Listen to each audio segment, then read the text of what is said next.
Hi friends, welcome to our channel. Brahmamudi serial next ఎపిసోడ్లో ఏం జరగబోతోందో ఈ వీడియోలో చూసి తెలుసుకుందాం.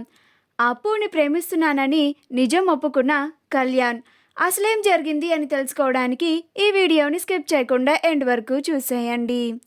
రాజ్ కళ్యాణ్ని వెళ్తుంటే అడ్డుకుంటాడు. అప్పుడు రాజ్, ఇలా నువ్వు అప్పుని ఉద్దేశించి ఒక కవిత్వాన్ని రాసి ఆ పేపర్ని పక్కన పడేశావు. ఆ కాగితాన్ని ఓపెన్ చేసి ఆ కవిత్వం అంతా నేను చదివాను. ఇప్పుడు చెప్పు కళ్యాణ్, నువ్వు అప్పుని ప్రేమించడం లేదా అని కళ్యాణ్ని నిలదీస్తూ ఉంటాడు. అప్పుడు కళ్యాణ్, అన్నయ్య, అది నేను ఒక కవిత్వాన్ని రాశాను అంతే, అంతేగాని ఎవరిని ఉద్దేశించి నేను అది రాయలేదు. నువ్వు భ్రమపడుతున్నావన్నయ్య. నేను అప్పుని ప్రేమించడం లేదు. నేను అప్పుని ఒక ఫ్రెండ్గానే చూశాను అని అక్కడి నుంచి వెళ్ళిపోబోతాడు.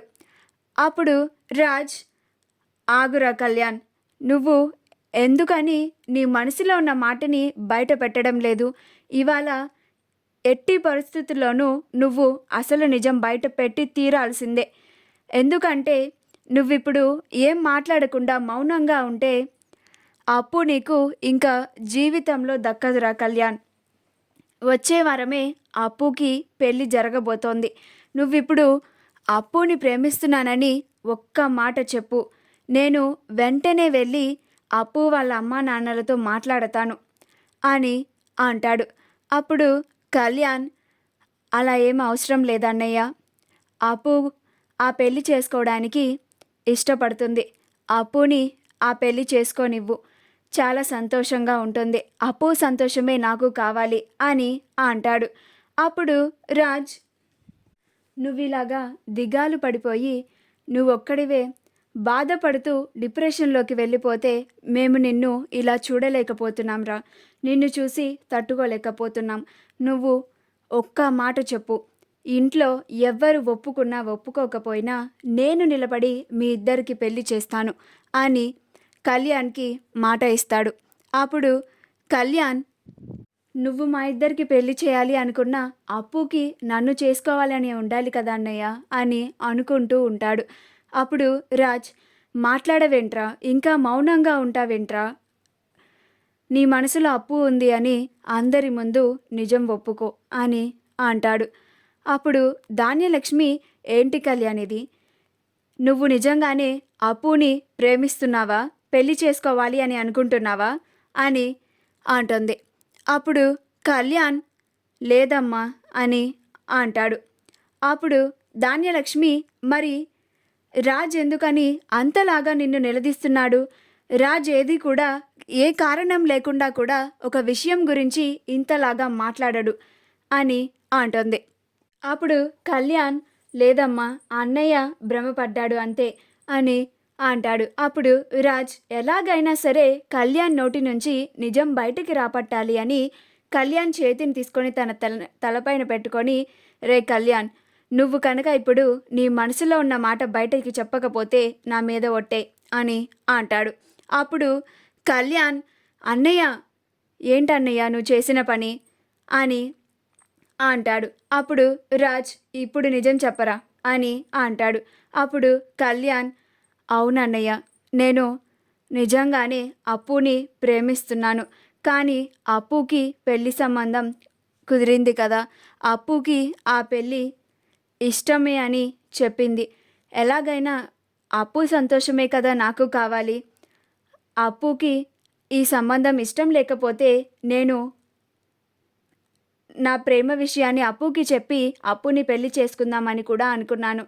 కానీ అప్పుకి ఆ పెళ్ళి ఇష్టం కాబట్టి నేను సైలెంట్గా ఉన్నాను. అందుకే ఇంతసేపు మీ ముందు ఒక్క మాట కూడా చెప్పలేదు అన్నయ్య అని అంటాడు. ఆ మాట వినగానే అందరూ ఆశ్చర్యపోతారు. అప్పుడు రుద్రాని, విన్నావా చిన్నవదిన, నీ కొడుకు అప్పుని ప్రేమిస్తున్నాడంట. ఆ అప్పుని నీకు కోడలుగా తీసుకువస్తాడంట అని అంటుంది. అప్పుడు అపర్ణ, రుద్రాని, నువ్వు కాస్త నోరు మూసుకొని ఉండు అని అంటుంది. అప్పుడు రుద్రాని, నేనెందుకు నోరు మూసుకోవాలి పెద్దవదిన? ఇప్పటి వరకు ఈ ఇంట్లో కావ్య, స్వప్నలు ఇద్దరు రాజ్యం ఏలారు. ఇక నుంచి అప్పు కూడా తోడవుతుంది వీళ్ళకి అని అంటుంది. అప్పుడు ధాన్యలక్ష్మి, ఏంటిరా కళ్యాణ్, ఏంటి నువ్వు చేసిన పని అని అంటుంది. అప్పుడు కావ్య, ఏంటి కావ్య గారు, నాకు ముందుగా ఒక్క మాట కూడా చెప్పనే లేదు. నేను ఉదయం అంతలాగా మిమ్మల్ని అడిగాను కదా, అయినా నాకు చెప్పలేదు కదా మీరు అని అంటుంది. అప్పుడు కళ్యాణ్, చెప్పి మిమ్మల్ని కూడా ఎందుకు బాధ పెట్టడమని చెప్పలేదు వదిన అని అంటాడు.